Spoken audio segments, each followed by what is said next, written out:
Hello, everybody, and welcome back to another episode of Internet Friends, the show where three people who met on the internet almost 10 years ago sync up again on a weekend when we have nothing else better to do because we're millennials and, we don't do anything on a Saturday. Work. What do you Very mean? true. So what have you guys been up to in the last couple of weeks? Bree, I know you've had some family over, which is why we're recording a little late.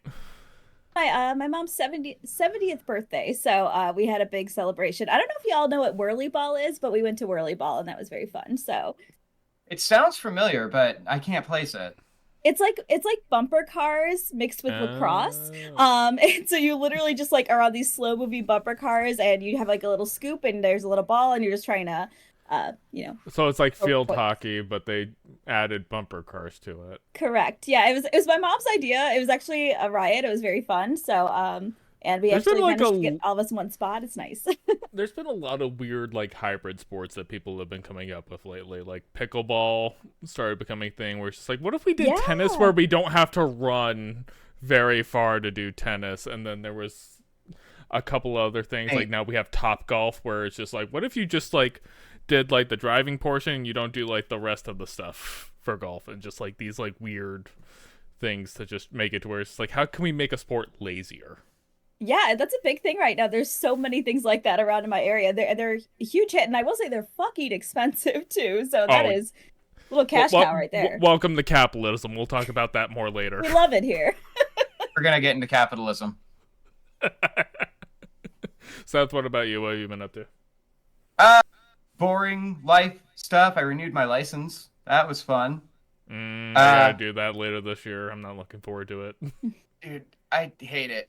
I started reading a book called Dead Men Scare Me Stupid. That's very funny. I'm more concerned about the live men than I am the dead men, but Fair enough. I don't know. Ghosts terrify me. So, but yeah, I don't know. Just not much. I saw Madam Web. I'm probably going to see Dune tonight. I'm sorry for your loss. Yeah, it was rough. We'll be talking a little bit more about Madam Web later because I also saw it. We actually went for my wife's birthday, and that was a whole thing. What a horrible birthday gift. It was her idea, not mine. Okay, just okay, good. I was like, do you guys not like each other? No, one, it was her idea, and two, when the reviews started coming out, I was like, "Are you sure you want to do this for your birthday?" I was like, okay. Here we go. So we'll talk a little bit more about that later in the show. But yeah, so Emily had her birthday, did stuff for that. Finally, the shoot that I kept getting canceled on me finally happened actually today, so that actually got done. So boo. Nice. I saw one of the pictures you posted on Instagram. Looked really good.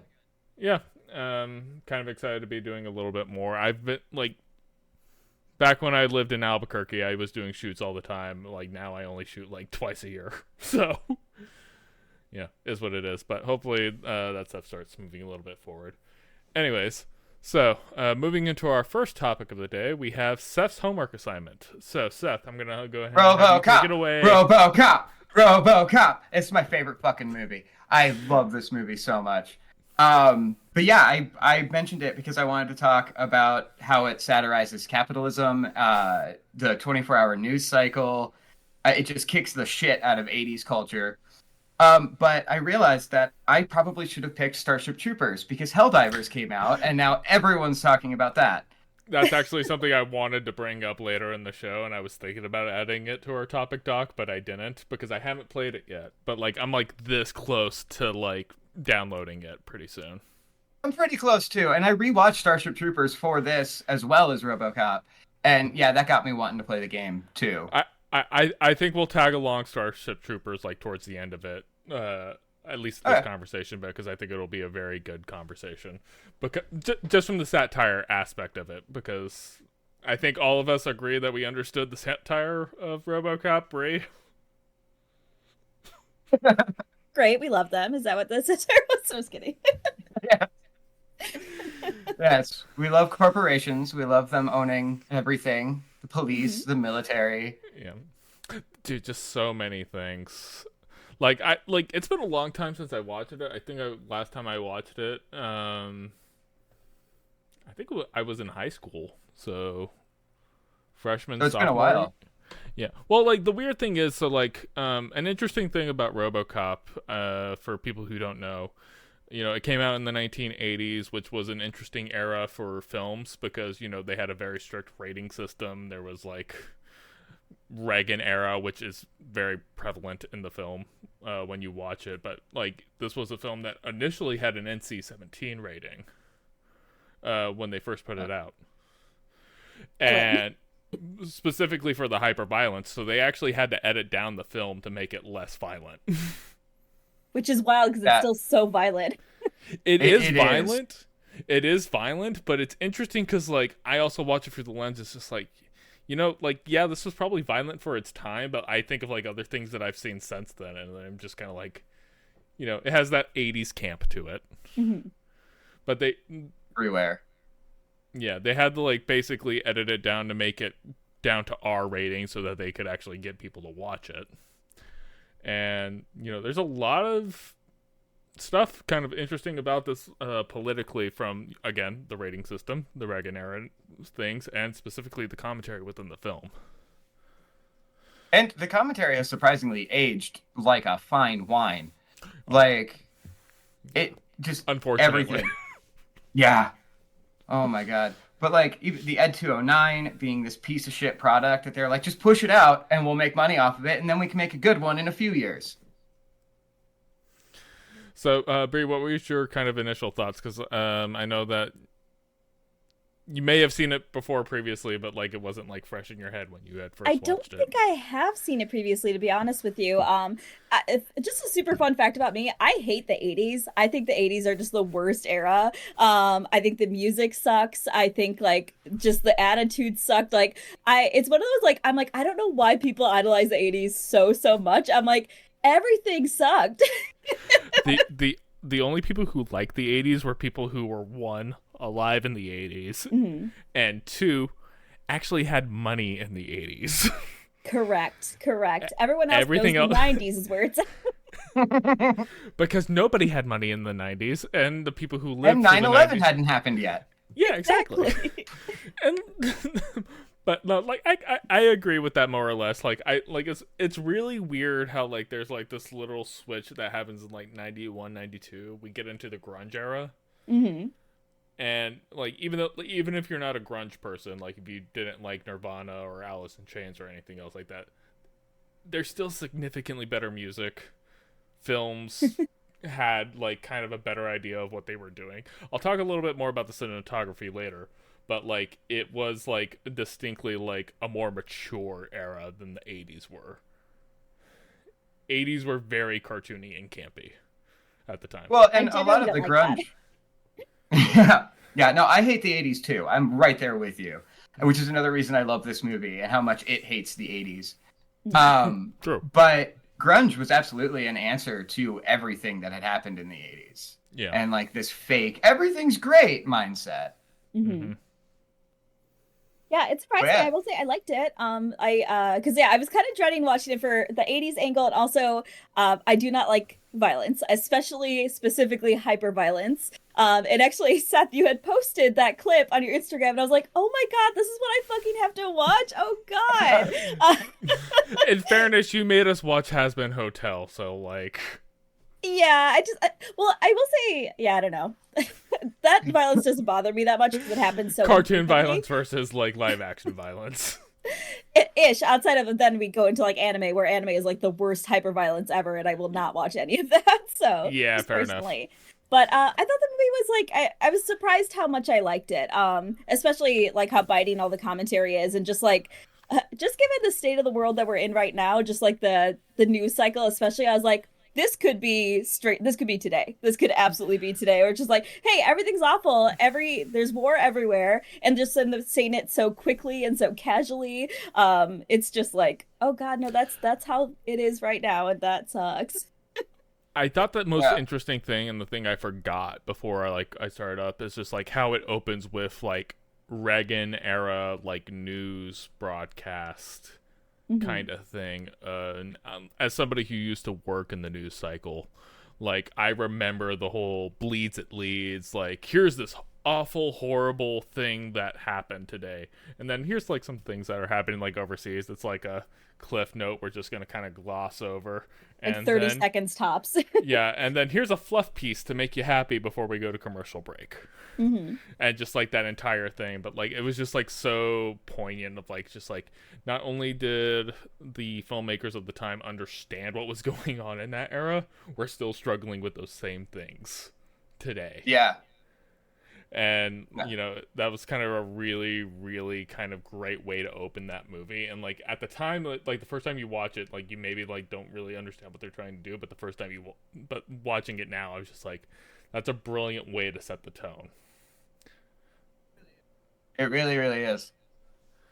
So speaking of kind of setting the tone, go ahead. No, I didn't actually have anything. I was just gonna. There was a silence, and I felt like I needed to fill it. Yeah, I know. You're thinking radio mind right now. But yeah. I was thinking, speaking of setting the tone, so, you know, obviously the setting of it is, you know, late 80s, but they're going for like a post sci-fi kind of feel to it that they're going with it. Old Detroit, this whole like idea of like crime-ridden city. I think the point in the movie that sets the tone so well, and I'm sure Seth, you're gonna agree based on your scene posting on Instagram, is literally that first like boardroom meeting scene.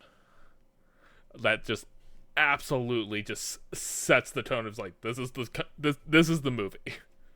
Yeah. Well, and also the fact that that one guy gets blown away, and the only thing anybody cares about is like the bottom line. And Exactly. like, nobody cares. Nobody mentions that he's dead. No. It's establishing who the villain is, because, you know, the first part of the movie you have, you know, all the kind of stuff of establishing the world and whatnot, but that scene specifically establishes, it's like, okay, so like, yeah, crime-ridden city, cops are having a hard time and like whatnot, but it's just like, here are the villains of the movie. Is the for-profit corporation who do not give a shit about any of this except for the fact that there's money to be made. And very kind of specifically is, and this is like the most 80s part of the movie that is like campy and dumb and like makes you go like, what the fuck? How the hell do you bring a giant freaking mech into a boardroom for a demonstration? Up downstairs. We'll get to that part later. But like, you bring in a giant mech into a boardroom for a demonstration in front of like all like the big wigs and everything, and the thing is armed. Like, yeah, like it's just like, well, you not want to only like, not only is it armed, they have a gun in a box just in the corner. Yeah, they just have a giant 50 cal Desert Eagle like ready to go with ammo. But like, it's just like, so they bring in Ed 209, which, by the way, loved how they used stop animation and just superimposed it into a scene. Like, again, I'm gonna gush a lot about like the filmmaking aspects of it, because I think it's so good, especially for its era, especially in working in the limitations that it was. But like, so let me get this straight. You brought in a giant mech into a boardroom for a demonstration with high powered, like, you know, probably 50 cal anti-tank like rounds ready to go. You didn't think of maybe it's just like, maybe we shouldn't put ammo in it for this demonstration? Yeah, let's do a dry run first. No. The old man needs to see that we can blow away a civilian.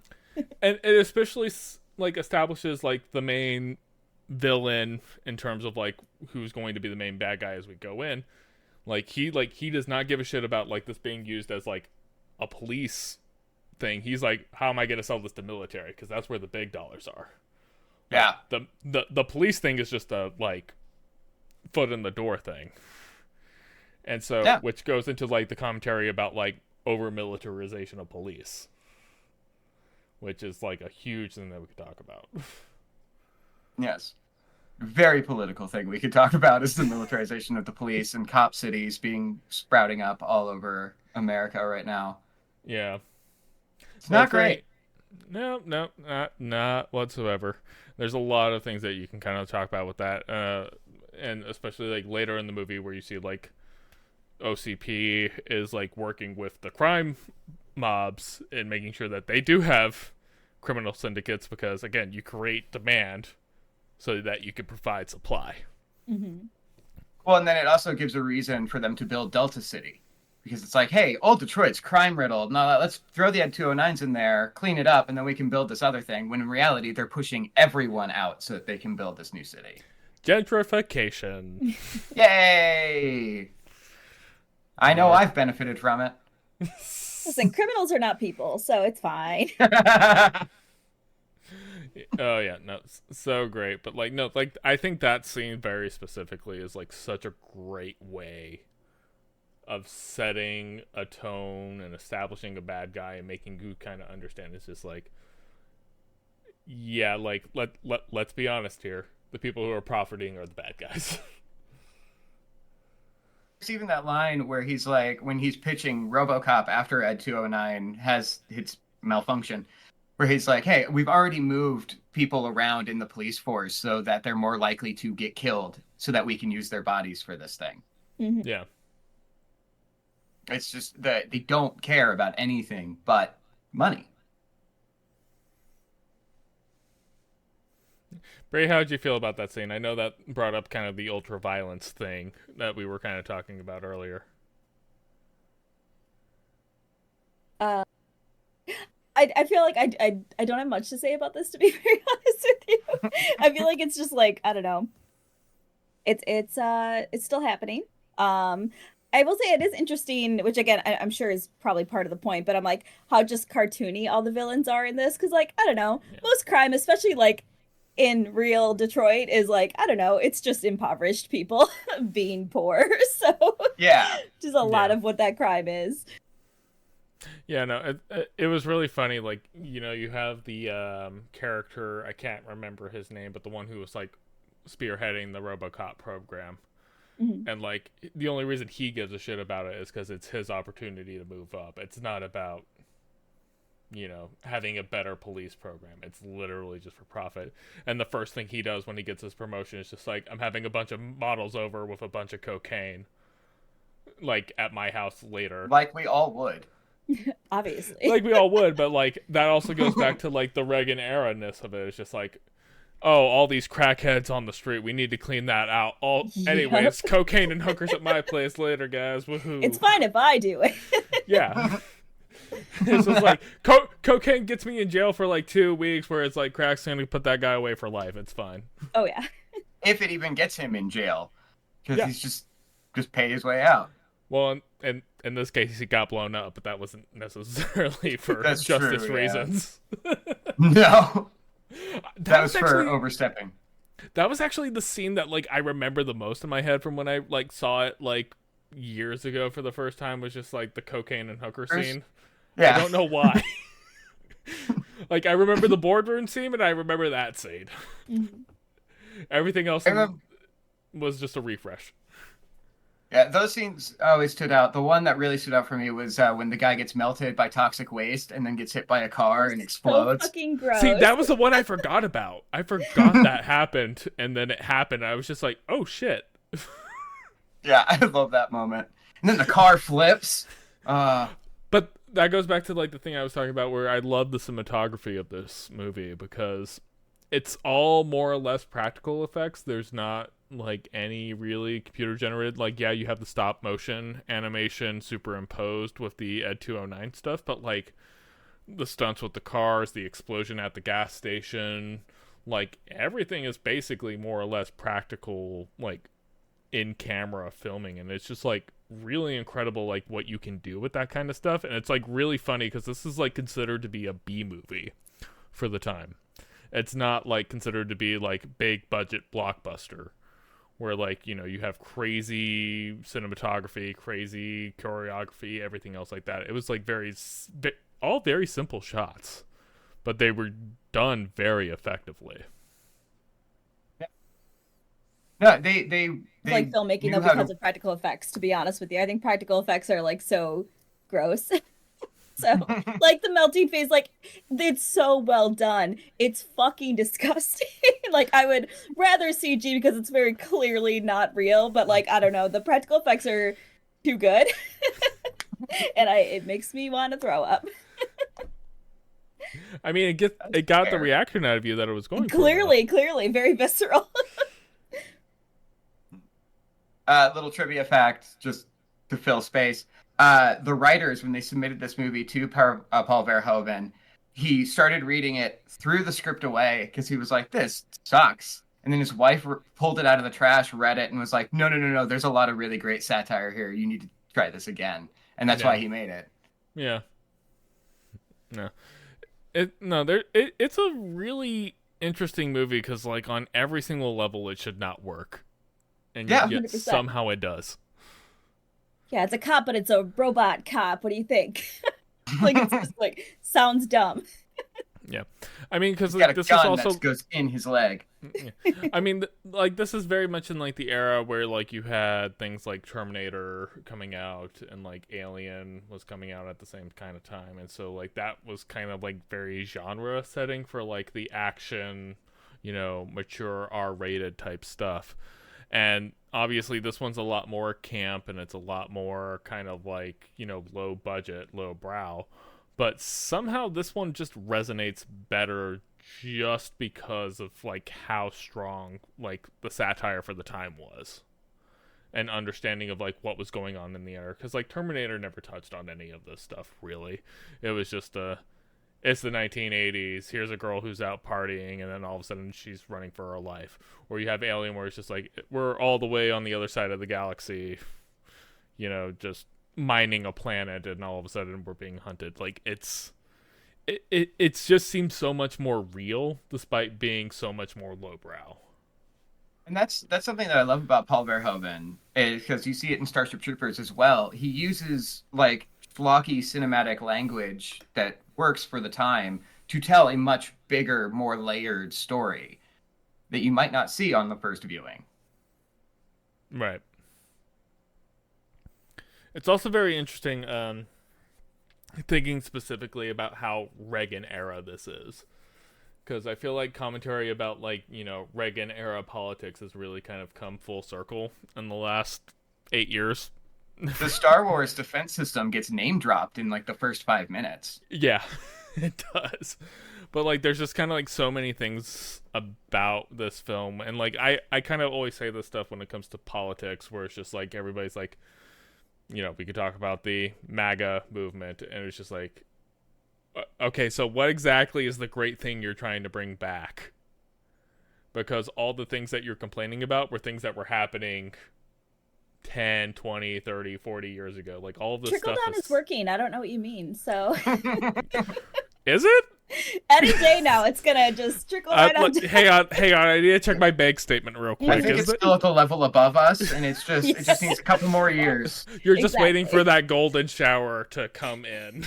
How the hell did he pitch a pyramid scheme to the nation, and where we're all just like, yeah, totally. That could work, I guess. I mean, for everybody who does get stuck in an MLM, it's not surprising that there's people who still believe in it. True. Yeah. When I first moved out here near DC, there was a lot of MLMs going on, and some of them were, like, really just kind of, like, just obscene. And, like, they tried to, like, pitch themselves, like, they bought out office buildings to make themselves look legit. Like, they went all out. I've been desperate enough to, like, take job offerings from Craigslist.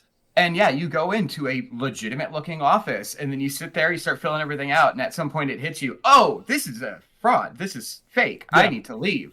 Oh yeah, that straight up happened to me after I moved out here, and, like, I had just gotten fired from the cosmetic surgery center I was working at, and, like, I was just throwing my resume out and everything, and it was just like, oh hey, come in for an interview, and I was like, yeah, okay, sure, why not? And then, like, came in, and, like, everybody was, like, more or less, like, college aged at best, and, like, there was not anybody over the age of 25, give or take. And I'm, like, looking around, and the guy who interviews me, I'm just, like, looking at it, just like, do you guys know this isn't real? This isn't a real job, you know that, right? I went up, once I had the realization at one of them, I walked up to the person at the front desk, and I was like, yeah, you know what, I don't want the job anymore. And they were like, why? And I was like, because this is a pyramid scheme. And they looked at me with this look of, like, what? And I was like, yeah, bye. Honestly, my first like the first red flag I should have caught on to was the fact that like the girl who called me about coming in for the interview and like was asking me, it's like, oh, so tell me about the background. I talked to him about like all the TV and video stuff that I had done and all the video production experience I had in like the last 5 years. She's like, oh my god, that's so cool. And I was just like, Okay. I mean, that was on my resume. They don't read those. No, absolutely not. No, it's just an algorithmic, like, kind of just looking for keywords on your resume. So if you have any SEO experience, just use that whenever you're putting together your resume. Just put as many keywords as you can. We both aren't girl bossing hard enough, to be honest. I think that's the problem. You just gotta girl boss it up. All right, hang on. Let's see. Step 1, become girl. Step 2, be boss. I've been watching Finster on TikTok for a while. They're making it seem pretty easy. I mean, Finster's a completely different animal. Like, Finster just does girl better than anybody. They're on HRT now. That came out this week, I think. Really? Yeah. That's new. I'm seeing like old Finster stuff like in my feed. I don't follow Finster close enough to understand that lore. I don't intentionally. Thanks, algorithms. Yep. Bree's Googling Finster. I sure am. I was like, who? This is one that you can keep safe search off for. So, all right. They were a very effeminate cis man who was then bullied by the internet during their streams to start doing femboy content. Okay. And that led them to start lean full in and start experimenting with gender and their identity of gender, and now they've discovered that they are gender fluid. Interesting. Okay. Yeah. I love that for them. Yeah. No, the thing about it is just like every time I see Finster, I'm just kind of like, you know what? As long as you're having a good time, I'm happy for you. Yeah. Good time, not hurting anyone else. Perfect. Good. Yeah, that's all I ever ask. But like, I will say their sense of humor about the whole thing is always very refreshing because like that's, you know, they're putting themselves in a position where there's a lot of shit getting thrown their way, and that cannot be easy. Mm-hmm. No. So RoboCop. We got well off of that topic. So is RoboCop male, female, or non-binary? Let's discuss. Oh, in my dreams, he's all man. Underneath all that plating. That's another shot that looks fantastic is when he takes the thing off. Getting back to the practical effects and how the skin is stretched over the helmet. It just looks great. It's really good. It is really disturbing and gross, but it is really good.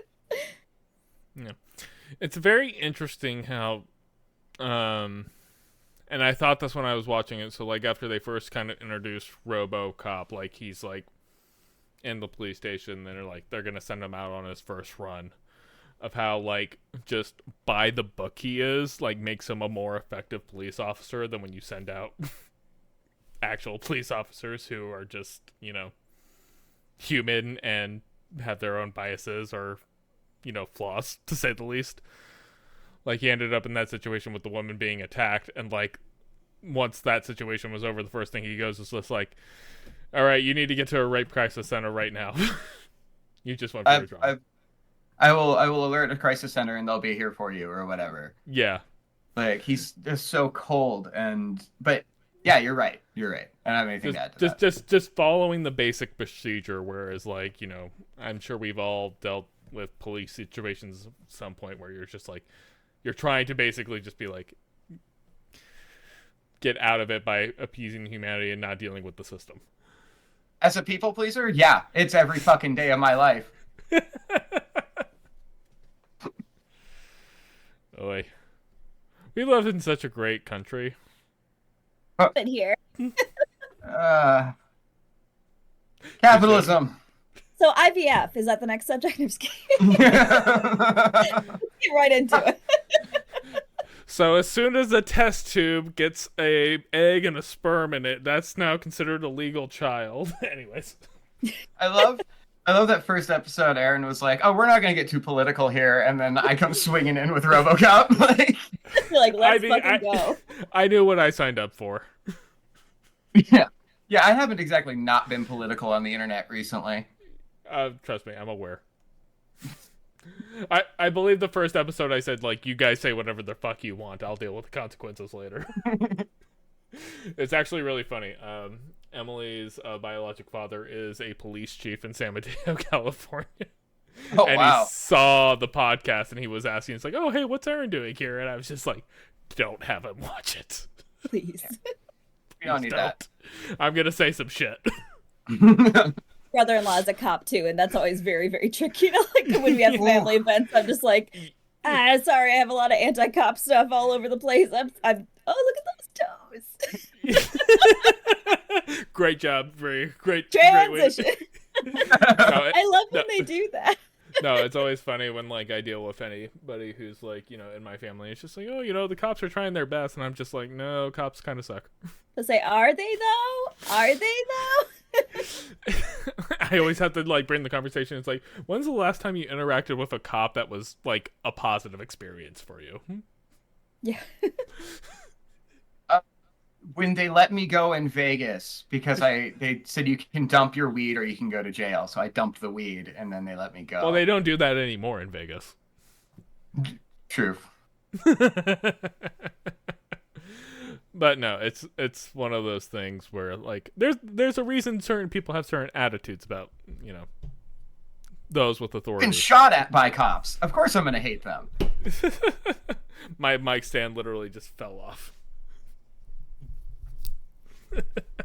We're all coming from a place of privilege, but I'm like, I've had very few positive interactions with cops. I'm just gonna say this really, really briefly, but I was followed home by somebody in high school on a one-way street, and they kept going around.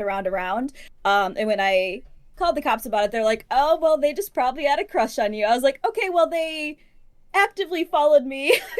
It was very much a boys will be boys type of thing. And even though the person got out of their car and followed me down an alley, no, it's just he just thought I was cute, so I should really calm down about it. I was like, oh, it's fun. You should take it as a compliment. It's totally fine. What the fuck? I know. And again, this is coming from a huge place of privilege, and I understand that I was probably not in that much danger, but still. I mean, but that's the thing, you don't know. Oh, for sure, sure. You literally do not fucking know. Like, I have a neighbor who had a situation a few weeks back with an Uber driver who was, like, driving her back into the neighborhood, and, like, she was drinking, and so she ended up, like, you know, vomiting in the guy's car, and then, like, apparently he assaulted her right afterwards because of it. God. And I was just like, okay, did he drop you off at your apartment? Does he know your exact apartment number? Because otherwise, do I need to be patrolling outside your apartment for you? What's going on with that? Because, like, you don't know how people are going to be and react, but, like, yeah. Absolutely. Yeah, all those things should be taken seriously for sure, because you just never... I listen to enough true crime that it just takes one little incident for everything to go, you know... I mean, I've had more car accidents that I am happy to announce. None of them have been my fault, but every single time the people who I end up in the car accident, even though it's their fault, end up calling the cops. And I'm just like, you realize this isn't going to go well for you, right? Because but fair, like, we are white. I hit a pedestrian once and the cops got called and they were like, he wasn't in the crosswalk, you're free to go. He full on came up onto the hood of my car, like, face against my windshield. And they were like, you're good, get out of here. Oh, Jesus Christ. No, but see, like, I've, like, been rear-ended or, like, had somebody, like, pull out in a parking space and, like, hit me, like, several times. And, like, they haven't been white. There was one instance where the guy didn't have insurance on him. Oof. And, like, there was one specific instance where it was, like, two ladies, and, like, you know, the woman who was driving was, like, very, like, sobbing, emotional. I was like, hey, it's fine, I just need your insurance information, your registrations, and your license, and I'll get the claim put in. And the mom in the passenger seat was, like, yelling at me because I stopped. And I was just like, lady, a person decided to pull a U-turn, and I hit the brakes. Like, there was nothing else I could have done. Like, she's just like, you should have just gone. It's just like, no, that's not how this works. She calls the cops. There's a literal motorcade of like motorcycle cops that come to the scene, because assuming she probably dialed 911. She didn't probably dial the non-emergency number. Emergency, yeah. And then I like, don't know the non-emergency number. Every time I've had to use it, I call 911 and I'm like, hey, can you transfer me, please? I'm sorry. No. but still, so like, you know, I end up pulling off and everything, and like I'm explaining to like the officer, it's just like, look, this is what happened. Like, they ended up rear-ending me, whatever. The lady who called 911 comes running across and starts yelling at the police officer. Oh my god. And I'm just like, lady, help yourself. They're not going to side with you. They have a happy-ass trigger finger. You do not want to yell at them. No, like, they're looking at me as the white guy. It's just like, oh, hi, how's it going, sir, and everything. It's like, they're looking at you, and they're just like, give me an excuse. Hey, that guy shot an acorn last week. You're both familiar with that video, right? What? No, Honestly, but I I don't can't. want to be. Okay, so it's I believe it's body cam footage. I haven't seen the original video, but I've heard a lot of people talking about it. A police officer is arresting someone, taking them back to their car. An acorn falls off the tree and hits his car. He turns, takes out his weapon, and unloads the entire magazine just into the air. Gets on his little walkie-talkie and goes, "Shots fired, backup requested, shots fired." Be hilarious if it wasn't deeply upsetting. Right? If it weren't a sign of everything else that's wrong with America right now, it would be so funny. Yup. Love it here. Yeah. So anyways, back to RoboCop. You know who wouldn't shoot at an acorn? RoboCop. He's got that targeting thing. So cool. So we want robot cops, is what you're saying. We want RoboCops IRL, and that will solve all of our problems. Teresa, thank you. Aside from like the weird lapses in judgment in the boardroom scene at the beginning, the only other thing that basically took me out of the movie was when they had like a photo ID system in the 1980s. Yeah. Oh, yeah. That was the one thing I was just like, you can't even get that right now with AI. You expect me to believe that they could get that right in 87. I'm sitting there. Also, he's got most everything up here. Sometimes he's got to like fold his hand down and shoot out a little thing. Yeah. But like, what server is that connected to in a world without Wi-Fi? That's an excellent point. I didn't even think about that. I was gonna say that people get shot a lot in this movie, and like shot a lot, and they're just like, oh man, I'm not doing so hot. I was like, you were shot 12 times. Why are you alive? That was actually an interesting point that I have now, actually in my notes that I have written down here. It's just like RoboCop goes into like the coke den and like, you know, getting shot at by a bunch of thugs, and it's just like totally fine. Goes over to OCP and like, yeah, like, you know, he's dealing with the Ed 309 that has high caliber weapons and like that's being, but 209, but then goes to the outside and there's the SWAT team and like suddenly all their firearms are now effective on him, and I'm just like, Yeah, the cops just have better and then, guns. 2 scenes later, Clarence and his whole team. Also, I love that one of the villains' names is Clarence. Villains' names is Clarence. You mean Red Foreman? Yeah. I had to look that up. That's the other like thing. It's just like, it's amazing watching Red Foreman just be Red Foreman, but like if he didn't have a family and settled down. Yes. But they need like anti-tank rifles to be able to fight RoboCop. Just 2 scenes later. Yeah. That's wild. I mean, I know they're wearing like bulletproof vests or whatever, but like even in the scene where he dies, he gets shot so many times, and then even his partner gets shot quite a lot at the end, and seems to be okay. I'm just like, you were shot again like 12 times. There's no way you're alive. Well, there's actually a really interesting with that. Like, I noticed it's just like the first half of the movie, it's actually kind of interesting how practical they are with firearms at the time. I don't know. I've heard that double wielding out the side of a car isn't that practical. It's not, but the guns that they had, like you had a bunch of robbers who had nothing but shotguns. Like, oh, that's true. That they didn't go full sci-fi gun with it. Yeah, they didn't go full sci-fi gun, and like, you know, when the guy's robbing the convenience store, he has like an Uzi that he probably picked up like from a back alley dealer somewhere. Like, it's all pretty popular. And then once they introduce RoboCop and they give him his big, the Auto 9? Auto 9, like, then, like, it just basically goes full sci-fi with all the guns from there. There's just, like, a Did I huge mention transition. my favorite movie, and I know almost everything by name. You don't say. Yeah.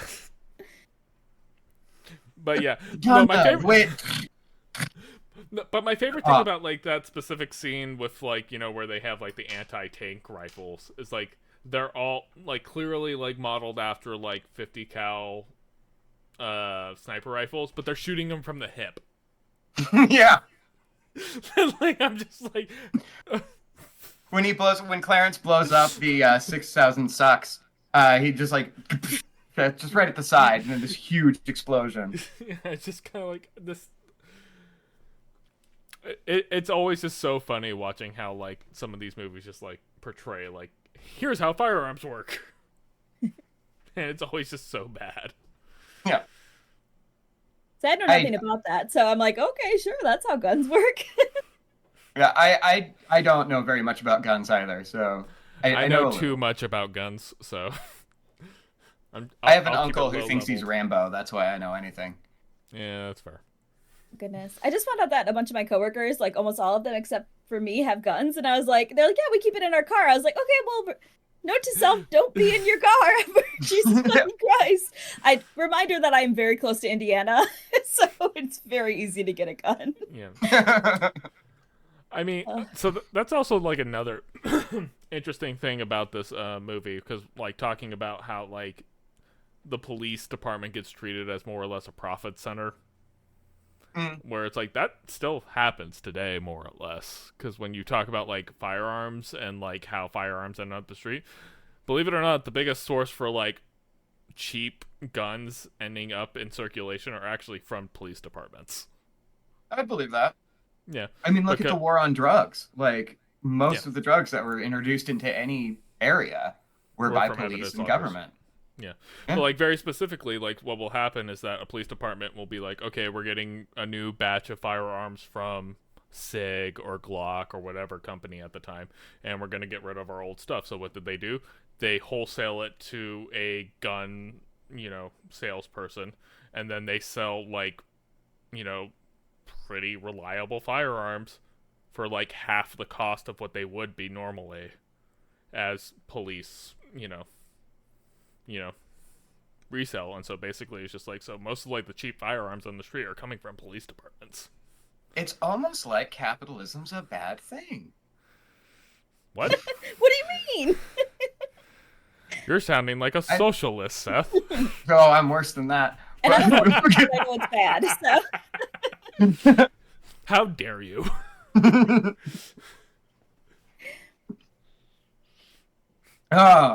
Yeah, any more thoughts on RoboCop? We keep getting off onto, like, really depressing topics. I mean, that's kind of what happens when you get onto RoboCop. True. I mean, it's your homework assignment, Seth. Is there any takeaways that you kind of want us to have to leave after watching RoboCop?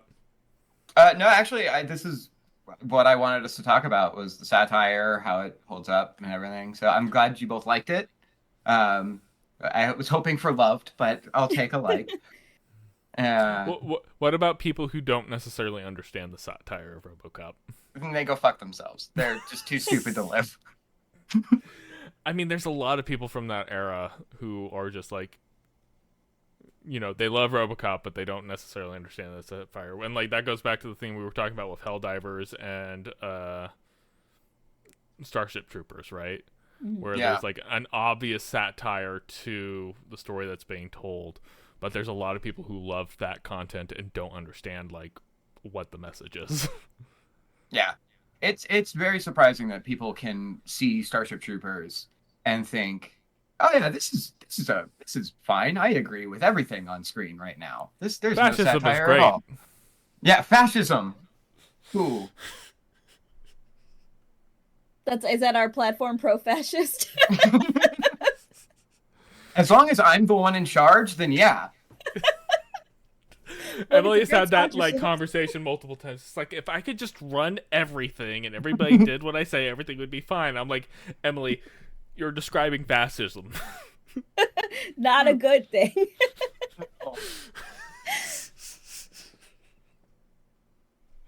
Batman makes it look great. It's not. And then when Frank Miller goes on to do other stuff and like does like really anti-Middle Eastern stuff, and we're all supposed to be shocked by it. Right. Oh God, Frank Miller. God. Frank Miller. That's a topic for another show. That's a different episode.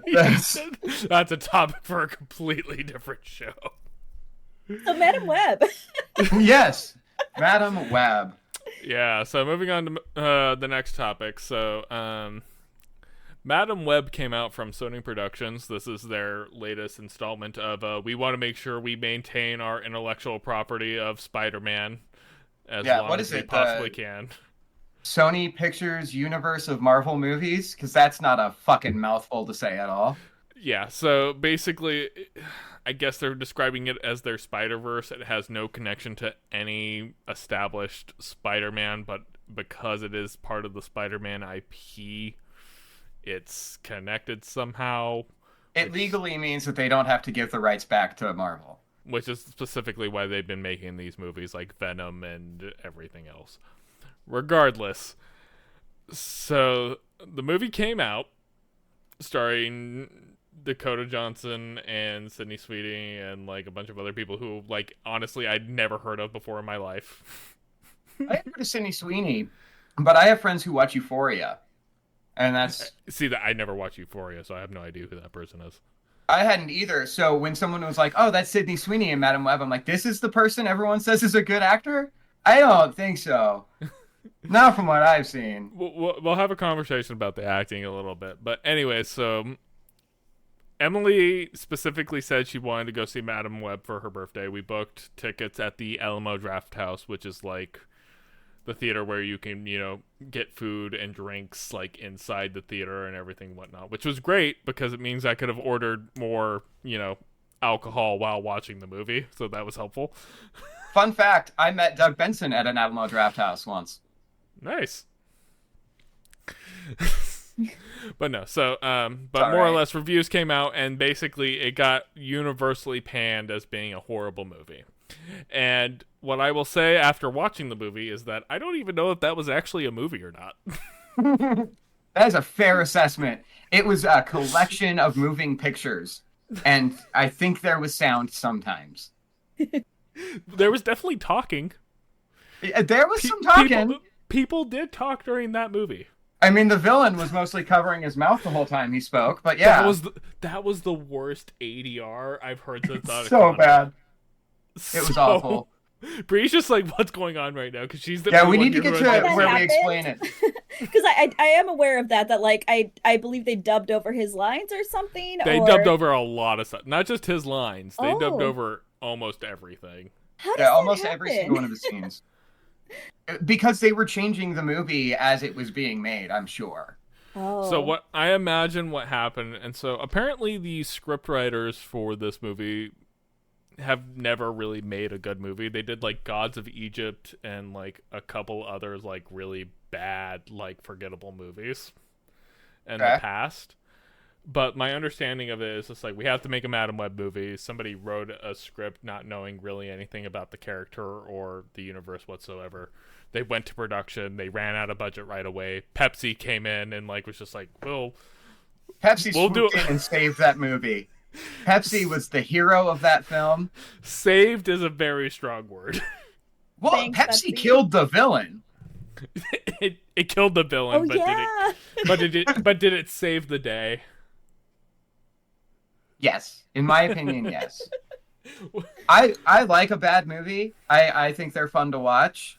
This, like, the moment people were cosplaying as spider people with, like, red body paint and, like, weird twigs wrapped around their arms in the jungle, I was on board.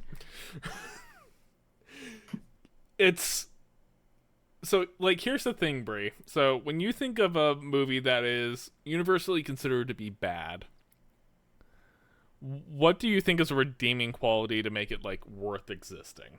That it's enjoyable. That you can still, like, make fun of it, and everyone's having a good time. For me, there was a lot of that in this. Mm-hmm. The middle dropped, but the beginning and end there's a lot. There's several moments. The thing is like there were several moments in the theater where I'm just turning over to Emily and we're both just looking at each other like, what the fuck did they just do? Like, what the fuck was that? It might help if we kind of explain the plot to Bree. Bree, are you familiar at all with the plot? There was a plot? Let me give you a little bit of context of what I know.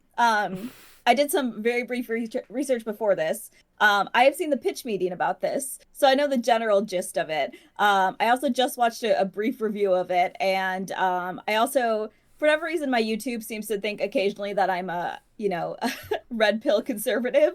And I watched a review about which I do want to talk about at some point, but how this is why they shouldn't make female superhero movies because females specifically, so we're clear, don't go see these movies. So yeah, this is actually something Emily wanted me to bring up on the show, so we'll definitely talk about that. Emily had a specific request talking about the glass cliff and that specific conversation. But yeah, that's the context I have, so I know the gist. It was a ceiling.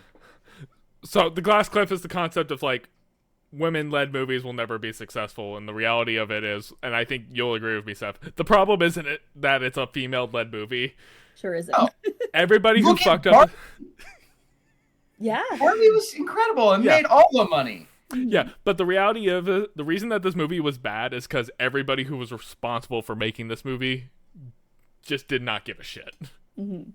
No, like, it had nothing to do with the fact that it's a female-led movie. It has everything to do with, like, everybody who was responsible for, like, writing, shooting, directing, and, like, making, like, a cohesive movie did not give a shit. The trailers made you think it was actually going to be a superhero movie when there was no superheroing to be seen. Yes. Nope. Yeah, so, yeah, that's, like, a very big aspect to it. But anyway, Seth, you wanted to discuss the plot. Oh, you found a plot. I didn't notice. Well, it's a lady in the jungle gets shot, and then for some reason Spider Venom's able to save her child, but not her, in a pond thing. Naturally, yeah. And then that person grows up to kind of see the future sometimes when it seems to be convenient.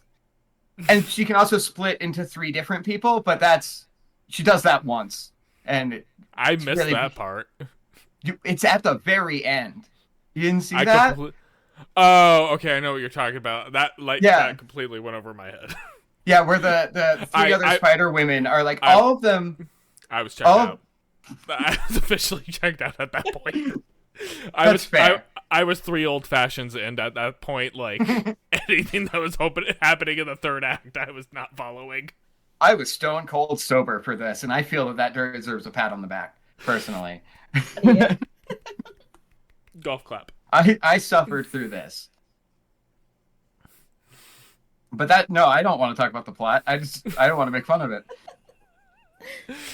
Like, here's the thing. There's nothing in this movie that is remotely redeemable. The writing is so bad.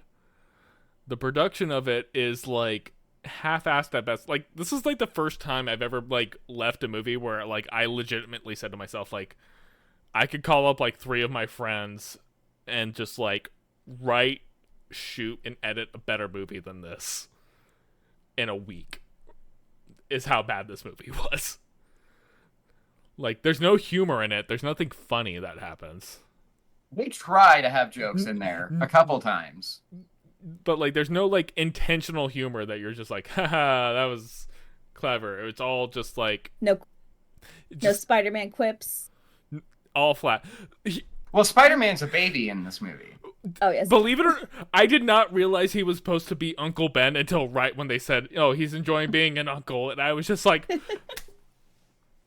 it's supposed to be Uncle Ben, motherfuckers.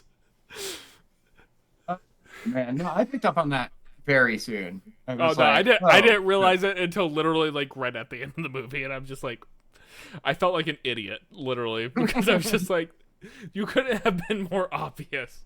And then when she's holding the baby, Peter's birth mother, Mary, I think is the character. And like I thought, literally I literally just thought back to the earlier scene where they were just like, guess the name of the baby, and everybody's getting it wrong. And then once I realized it was Uncle Ben, I was like, motherfucker. No, there's that shot when she's holding him in the hospital, and then it cuts to like the curtain divider, and it kind of looks like a web, and then they linger on that. God, this movie sucked. So embarrassing. I completely missed that. Again, three old fashions in, and they were all probably doubles, knowing Alamo Drafthouse. So like, I was just You're like, no more. I was out.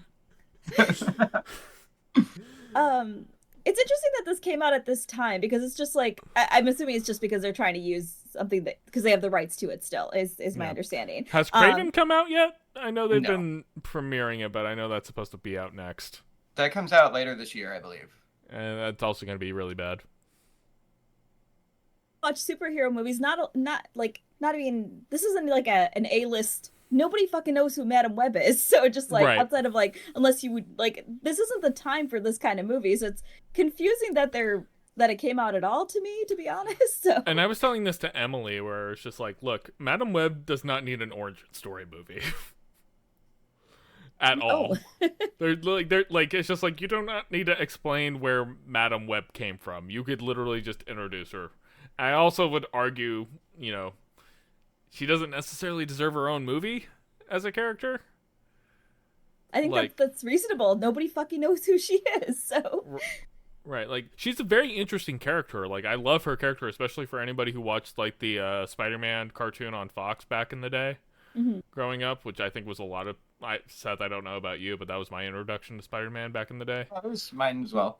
Yeah, like, and she's in there, and she works, and, like, she's a very mysterious kind of character, and, like, she has a role and everything to play, but, like, in terms of, like, I don't need you to, like, make a movie based in the mid-2000s to explain where she came from. I also love, like, all of the, like, clear, like, imagery that they tried to put in to make it establish that, like, this is, like, 2001 to 2004, but you're never abundantly clear what year this is supposed to be. I think they do say at one point that it's 2003 in an 80-yard line. Oh, good. I must, again, probably missed that, but, like, they have, like, the mural of Beyonce, like, in a random alley, and, like, the Pepsi cans that they have, like, are clearly, like, old labels that got, like, wrapped around, like, current cans. Yeah. I thought it was CGI cans, honestly. The Mountain Dew logo was bad. Yeah. Like, that was the first tell of just, like, them trying to establish a thing. It's just, like, it's a Mountain Dew can. And I'm just, like, I mean, that looks like the Mountain Dew can from, like, 20 years ago. It wasn't good. Nothing about this movie was good. On, like, a fun time. I'm glad I didn't go see it. But again, I had no interest in seeing it, so, Emily's going again with friends this week to go watch it. Yeah, the only reason I watched it was because curiosity got the better of me, but I didn't pay for it. No, I had a gift card. I had a gift card. Because someone else paid for it.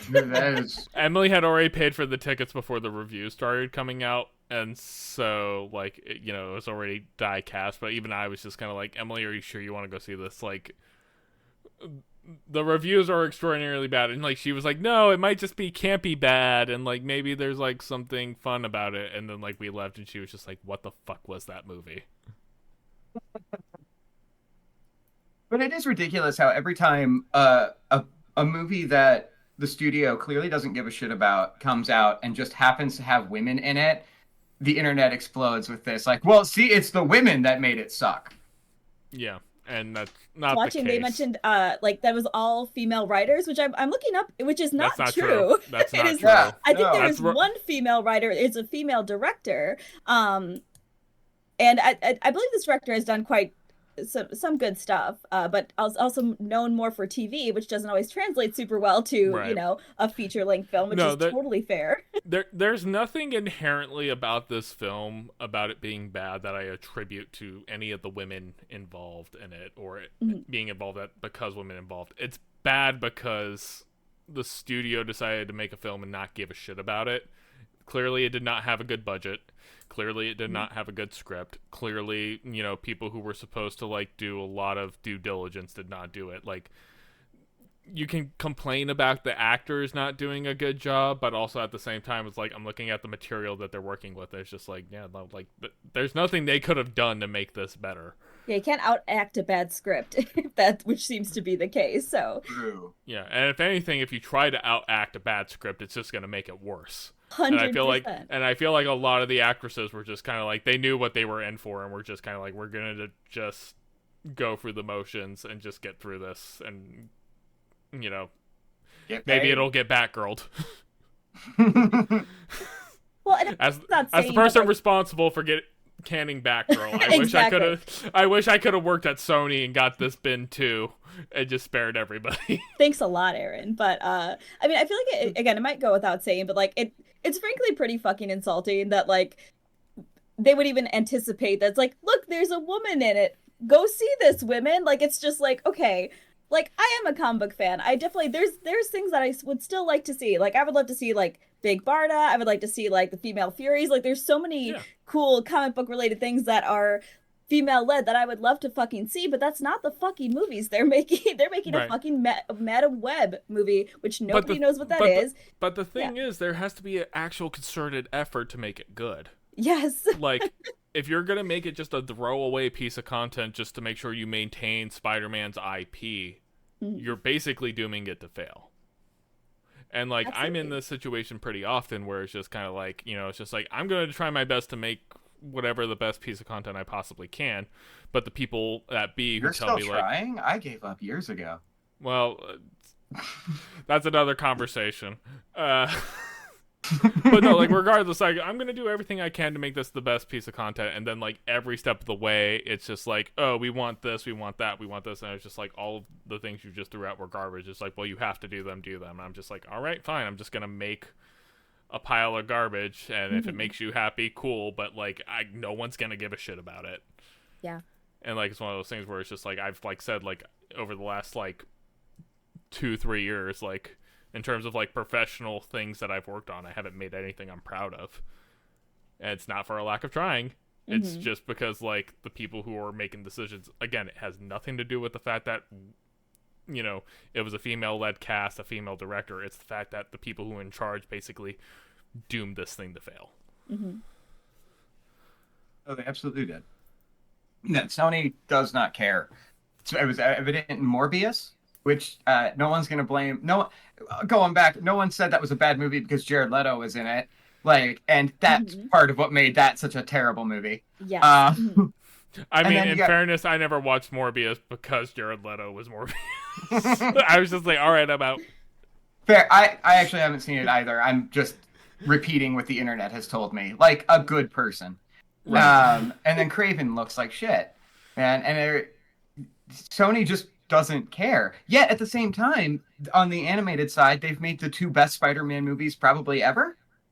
That's the thing. If they pulled out of live action right now and just kept on making Spider-Verse movies, I would be 1,000,000% behind that. Yeah, it's almost like how DC was back in the day, where it's just like, look, if you guys pulled out of this whole DC EU Snyderverse thing right now and just focused on animated stuff, cool, I'm in. Boy, DC really fucked their animated stuff in the last few years, though, didn't they? I mean, are you surprised? No. So hard to be a DC fan. It really is. So hard. We got the Holy Trinity, but other than that, we got really nothing. Yup. Look, as the Marvel fan in the room, all I can say is like, look, we rode that wave and it's just crashing now. Yeah, true. This sucks for everyone now, so nobody's happy. I think we established early on when we started the show that we were all just kind of like, it was fun while it lasted, and now let's just be bitter together. Yes. Yeah. Beautiful. Anyways, so that's our review of Madam Web. Bad movie because bad people decided that it was a good idea. And Bree, don't watch it. Women, it's all our fault. That's what I got out of this. Dang females. Why did you do this, Bree? That's why we brought you on here today. As a representative of all women. Oh If we Lord. learned anything from Has Been Hotel, women are always the problem. Yes, you know what? That was the takeaway. That was definitely the message of that show. Yeah. I mean, it was did it. biblical, so like, who ate the apple? Yeah. True. You know what? You know? Facts. When you're right, you're right. Anyways, I gotta go. This is Bree's last episode. Is it even halfway through the show yet? Okay, well, we'll breeze through. So anyway, sticking with comic book movie news, we have the announcement recently for the latest Fantastic Four cast. Everybody's been kind of speculating on this for a while, especially since they started introducing multiverse and how they'll introduce the Fantastic Four cast into the MCU. The cast includes Vanessa Kirby as Susan Storm, who I have never heard of in my life, by the way. Neither had I. Apparently, she's in the She doesn't even look familiar. Apparently she's in the Mission Impossible movies, which I have not seen a Mission Impossible movie since Mission Impossible 3, which was like in 2000. I haven't seen one since Emilio Estevez got his face stabbed in, and I was like, yeah, I'm done. Yeah. So she's playing Sue Storm, which it's just blonde woman, I guess. Okay, that's how we're casting. Joseph Quinn as Johnny Storm, who people will recognize from Stranger Things as Eddie, which, solid actor. I have no issue with that. Ebon Moss Batrach, I don't know if I'm pronouncing that right, but mostly known from his role as the bear in The Bear. He's the titular bear. He shows up in the suit and screams and starts knocking everything. My favorite part. I mean, that's pretty close to basically what he does in The Bear, but no, he's known as the cousin who's basically the one who was previously running the restaurant and whatnot. Have you guys seen The Bear? Oh, yeah. No, and I was about to say, like Vanessa Kirby, I have no pre-knowledge of this performance. He's actually a really good actor. I think he's a good choice for The Thing. But, so I didn't know how familiar you guys were out there. The Bear's a good show. I don't know if I necessarily recommend it, but it's good. I've only seen season 1 because it was only, that was all that was available in Canada at the time, so. Yeah. So I've only seen season 1 and like the first 2 episodes of season 2. But, Seth, it might be interesting for you. Yeah, I was about to say I was about to say I paid my way through my 20s working as a chef, so everyone I know from the food service industry has been like, watch The Bear, and I'm like, maybe.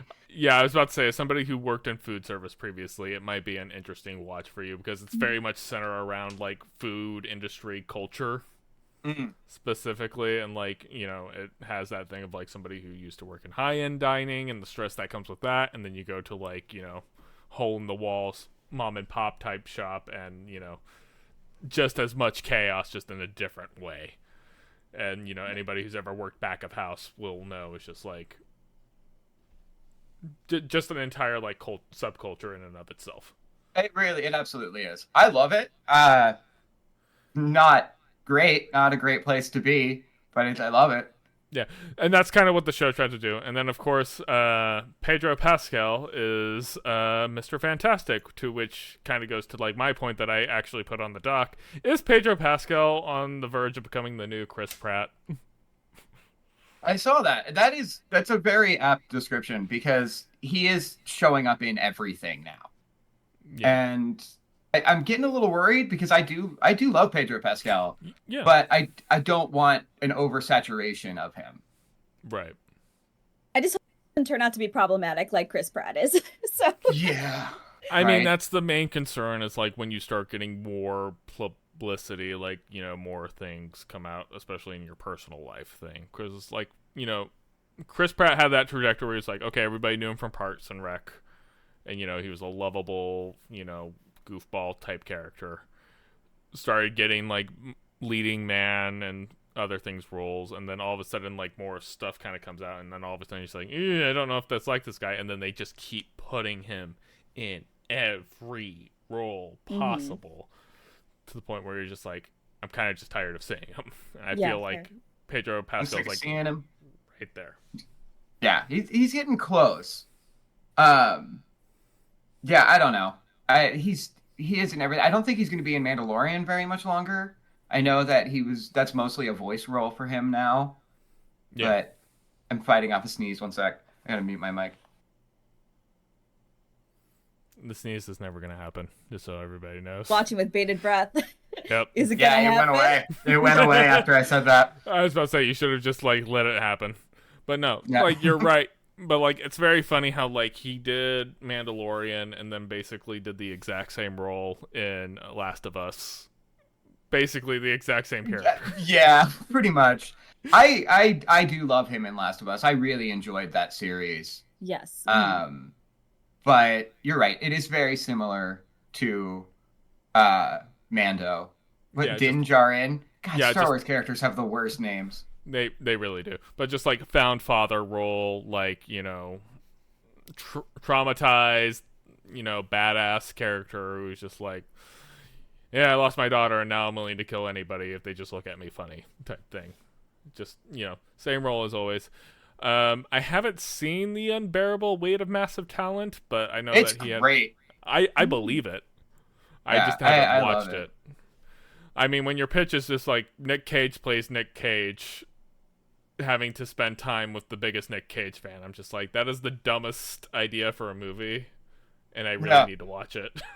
It is really good. It's hyper meta, and it's. Have either of you seen the movie Adaptation that also stars Nicolas Cage? That was the Movie Club movie back in the day. Oh, was it? Oh shit. It's very similar to that, where the movie ends up becoming about getting a story adapted. Right. Interesting. But no, I was interested, especially because like Nick Cage started having his recent comeback in like the last few years, where it's like he still just takes any role somebody offers him, but you notice that he was starting to take roles where it's just like he can show like why he is as good of an actor as he is, and not just play a caricature. And somehow playing himself just seems like a perfect thing for him to do. Yeah. No, I really like that. And that wasn't my into Pedro. I saw him first on Game of Thrones, where he played... Right. I think that was his big break, because like after he did Game of Thrones, that's where he started. Yeah, but there was kind of a lull there, where he wasn't doing big roles. And then he kind of like snuck back up, you know. Yeah. And that was good, because he didn't... Like a lot of other Game of Thrones casts, like Emilia Clarke, immediately jumped into like big heavy hitter roles in movies that ended up being really bad. No, he didn't start playing a lead till Mandalorian. Mandalorian was his first like big lead role, I would say, and then he did Last of Us, and like he was a villain in Wonder Woman 87, which I never watched. Oh yeah. And then I remember thinking it was fun. I was very intoxicated watching it. So I have been told by other people that I am wrong. Fair enough. I mean, I didn't watch it because this is at the time where I'm just completely checked out. It was okay. And then he was in the Kingsman sequel, which I also didn't watch. I have it, but I haven't watched it. I don't think I've seen that either. Yeah, so but again, he was never in a lead role really. But no. Now we're starting to kind of get into this thing where it's just like he just seems to be in everything, and I'm just kind of like, maybe not. Yeah. I don't think he's a bad choice for Mr. Fantastic, but again, I also don't know what direction they're going with Fantastic Four at this point, because there's so many ways they can go with it, and like the only thing that makes sense in my mind is that they were always there, they just weren't active in that universe. Reboot of Fantastic Four. There's been quite a few of them in our lifetime. So there was the one in like the last one. So the mid 2000s one with Chris Evans and Jessica Alba. Like I saw both of those. I was a kid, so like, you know, they were fun, but like I'm sure if I went back and watched them today, I'd be like, oof. And then there was a reboot that was just universally panned. Like that one. I might need to watch it again, but I'm like, I feel like I liked it more than most people did. But I also like Michael B. Jordan a lot, so like I feel like most people were just like, Michael B. Jordan is great. This movie is not. We love him. It's just interesting. I don't know if we know this. Were those super successful movies? Either of those? Like, it's weird that they're rebooting it again.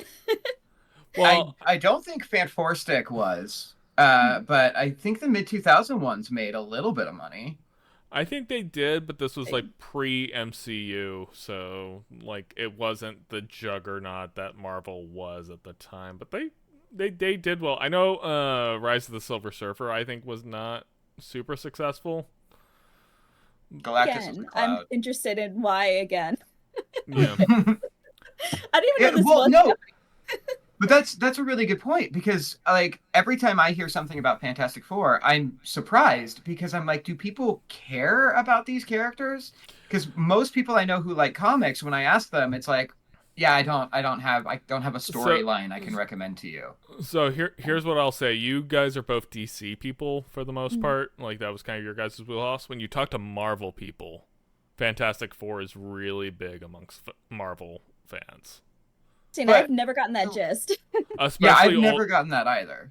Especially older Marvel fans, especially like, because that was kind of the big thing. Because like back in the day, it was always Fantastic Four, Spider-Man, and X-Man were like were the big like three comics at the time. Like Avengers more or less were all their B-list characters, and the only reason that they became as big as they were was because those were the only things that Marvel still had control over when they started making those movies.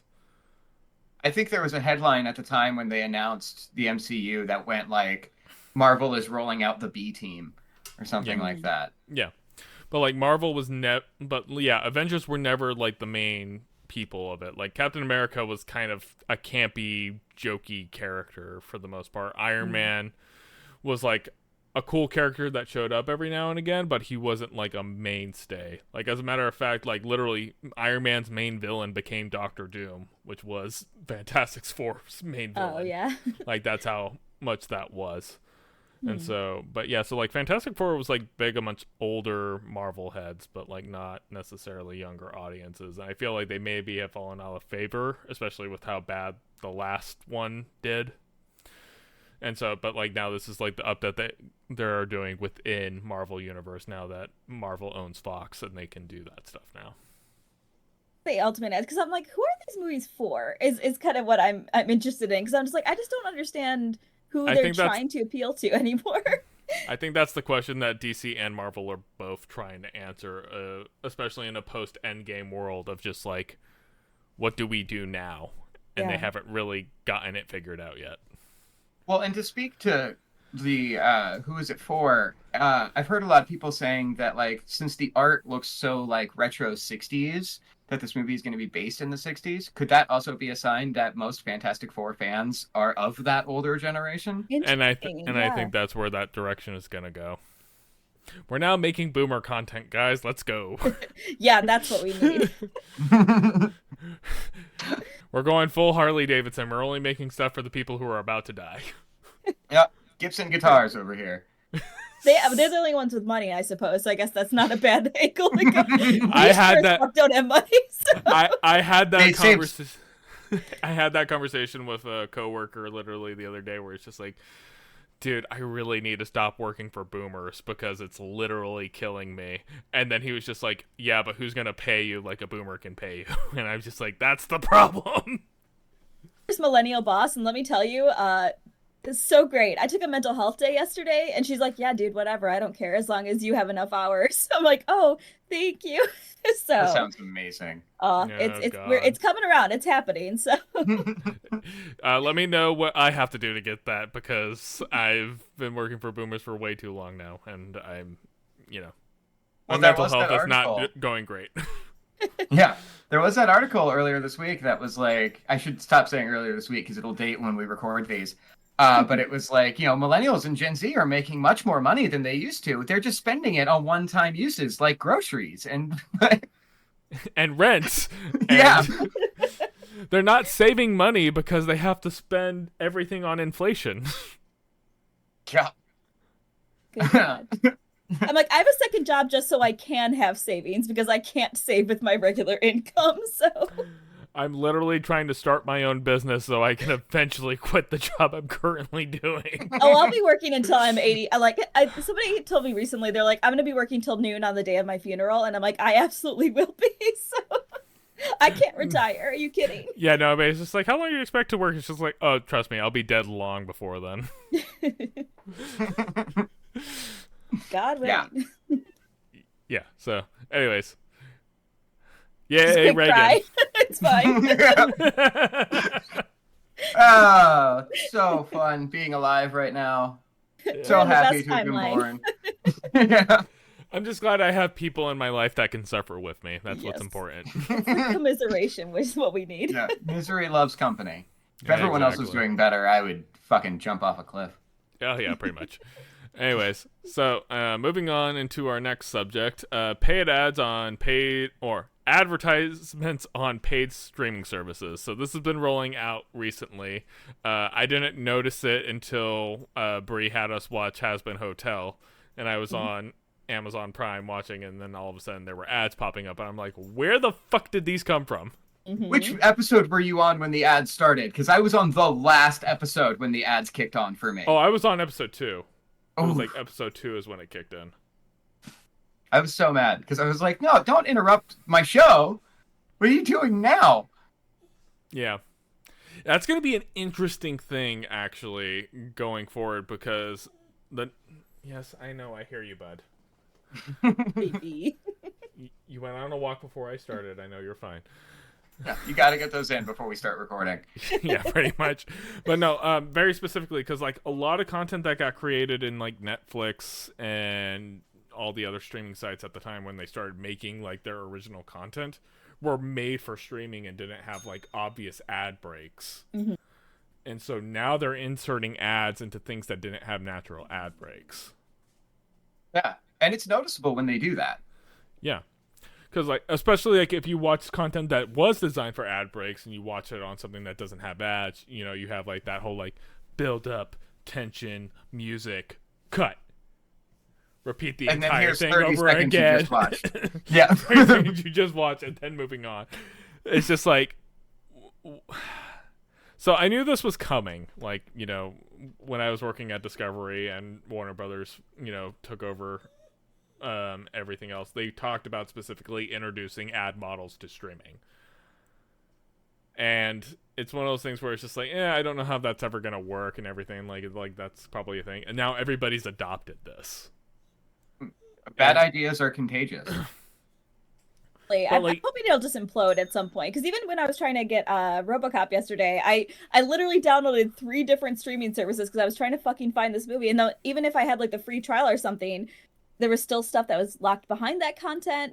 And they always have like that premium version where there's no ads. And I'm just like, what am I fucking paying for if I have to watch ads the whole time? Because Amazon, obviously that's what we started with. But like, I don't watch a lot of stuff on Amazon, but like I was starting to. And they're like, oh, well, if you pay an extra $4.99 a month, you don't have to watch ads. And I was like, that's a lot of money. Yeah, and that's already the worst because you're paying $100 for it for the year, right? That's still what Prime costs? Right. Or $14.99 a month. Oh, okay. You can't afford the annual, Seth. Yeah, no. I pay for things annually like an adult. Yeah, I pay for annual so I don't think about it, and then when the like $100-something comes out of my bank account, I'm just like, oh well, you know. Oh shit, I gotta cancel my DistroKid before that comes out next week. Yeah, that's the thing, is like remembering when you paid for something and making sure you cancel it right in time.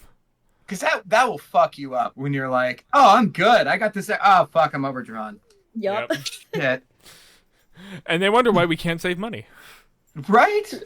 But like, it's so weird because they've conditioned us to the point where it's just like, you know, we pay money so we can watch content and not have ads. Like, that's what we're paying money for. Yep. Yeah. For the most part. And now, like, now that they're in the position where it's just like, okay, we can't just keep spending money on content and everything else, their solution is like, all right, time to introduce ads. And ads have incredibly ruined the viewer experience, and I think a lot of people are going to just jump. Especially when, like, I'm watching shit. Yeah, but like a lot of cable providers now offer, like, I think Dish Network has the Hopper. I think they still have that, where it just automatically skips the ads for you on anything you've recorded. Yeah, I remember that from back in the day. So, like, and, you know, with DVRs and stuff, I can see somebody being like, well, I'd rather just pay for a bunch of channels and be able to skip the commercials whenever I want than Because pay that's for a what you bunch of used. streaming services. Because that's what you used to do. You would used to watch a channel, and then when it turned to ad break, you would switch to a different channel and watch something else, and then just jump between them. Especially if you were just like finding something just to watch for the sake of watching it, and not necessarily being invested in the next thing. And hey, companies are looking for that second screen experience, right? They know you're on your phone. So they want that. They want just something you can throw on in the background. I think the over monetization thing is just like capitalism. Great, we love it. Name Yes, of this yes. episode. Everybody loves capitalism. That's the name of this episode. But it's like one of those things where it's like, dude, you're going to burn more than you're actually ever going to get in. So you need to just figure out a way. Like, look, I know like a lot of big deal was made about like, you know, streaming services raising their rates, and like obviously inflation sucks. Like we all hate it, but like we have all basically conditioned. I think the overwhelming consensus is like we're tired of seeing ads. Like in the like few times that I've actually watched like sports on TV in the last like 6 years, I'm always just stunned by like how much ads there are between things happening in the game.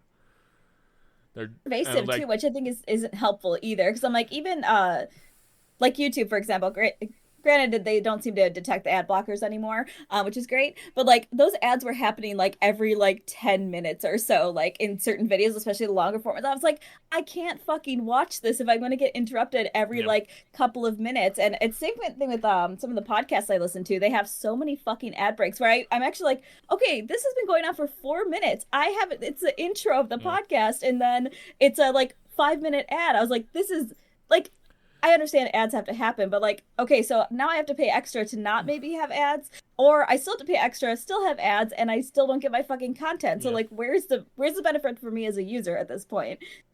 Exactly. And speaking of podcasts, there's one that I listen to that's by a couple of former Cracked writers. It's a 30-minute show, and easily 50% of it is ads. They're constantly cutting to ads that you can't even like follow the conversation. Mm-hmm. So now is a great time to announce our newest sponsor on Coca-Cola. for all 5 of our viewers. Whoa, 5? That's wow. I'm surprised. We've gained 5 subscribers since we've started, so you know, welcome. There's growth. If you actually look on the growth metrics on the channel, we're up 2,000%. That has been Hotel Video did a lot for us. It did. Thanks welcome again. I was about to say thanks for suggesting that, Brie. You made us very relevant very quickly. And then Seth follows that up with a movie from 1987. Yep. And a hyper-political discussion. It's what the internet loves. I love that. Oh, God. But yeah. So yeah, advertising's bad. Also, please give me money. Please. And then maybe I'll give Seth and Brie money. If you give me money, I'll think about it. Yeah, that shit sucks. I think that's all there is to it. And I will say I think it will be interesting to see how this goes forward. Because like to your point, Seth, like there's so many streaming services. You have to pay extra to maybe not get ads. I think people are going to be going back to like regular cable packages because it's just there's too much shit going on. And again, I'm paying extra money. I have 8 different streaming services. Piracy. Also that. But I think for the average person. That's what's going to happen is more or less like we talked about it. Like I think on the first episode, like piracy is just going to come back in a big way. Yeah, no, and you're absolutely right. This kind of mindset encourages piracy. Right. And like looking at on Twitter, there was a whole thing about how 28 Days Later isn't available on any streaming services, VOD, and the physical media of it has been out of production, which means that the only way you can view that movie now is through piracy. Right. I think there was a thing, might have been like 2 years ago, Dogma from Kevin Smith. Completely off streaming, and basically anybody who has a Blu-ray copy of Dogma is basically the secondhand cost of that went through the roof because it's the only way that you can watch that movie legitimately. Yeah. Well, I've been seeing Blu-ray copies of 28 Days Later are starting to hit. They're asking like $50, $60 on eBay right now. Right, which would have been like, what, like 4 or 5 times the cost that it would be to just buy it at Best Buy when you initially bought I it? got mine for free at a thrift store at a buy one get one free deal. Nice. Exactly. So we know how Seth gets his Blu-rays now. That's how that works. Mm-hmm. But Thrift yeah, stores no. and pawn shops. I mean, there's something to be said for physical media now, or basically at least having your own digitized copy on a server somewhere, and like even that's getting cracked down on these days. There's been instances where people's servers are getting shut down for hosting, content that basically is again out of circulation. Well, and Sony recently pulled a bunch of content that people had purchased. They just put a a software update into the system that like, your PlayStation can't play this anymore. Yeah. Oh my god, that's fucked up. Remember when Right? Sony was like the DRM friendly company? Like, all you have to do is hand your game to a friend and they can play it. You don't have to deal with our DRM. Yeah. Now, even if you purchased it, we'll take it away from you. Yeah. No, it's insane. Anyways, so we're at the hour and a half mark now. Do we want to kill G4 reboot talk, or do we want to keep that one alive? Seth, you and me were talking about it. I don't know. If I Bree don't has know much to about say. this, to be honest. Yeah, I'm fine with holding it off. We can talk now, but we want to hold it off a little bit so Bree can educate herself. It's not a I super. refuse to educate myself. How dare you? Never have. I'm not gonna fucking start now, Seth. Spoken like a true American. It's I that think Midwest attitude. I think we can say that for another time. It's not like necessarily as like time sensitive as a lot of other kinds of stuff that we're talking about. So like, you and me could just have like a side conversation where we just talk about it because it's funny. It's very hilarious. Anyways, so now we're moving into the end of the show, and we have to assign a homework topic. And because I've already stuck Seth and Bree, it's my turn to select a homework topic. So I have 2 ideas, much like Bree did when she first came up with hers for Husband Hotel. So the first one, and this is going to be kind of funny because we've been making fun of how much I was the Star Wars fan of the group. I'm actually going to pitch Clone Wars as our homework assignment because my understanding, Seth, you never watched it, and neither has Bree, and she's a newer Star Wars fan. Yes. So for the homework assignment, I would say at minimum get through the first season. I would recommend getting through the first 2 seasons. Okay.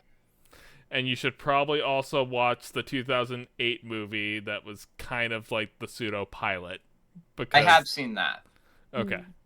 So like I would recommend watching the 2008 movie first if you are going to jump into it, because it introduces Ahsoka, who is a very important character to the Clone Wars saga. Otherwise, you'd be very confused about who the hell this person is.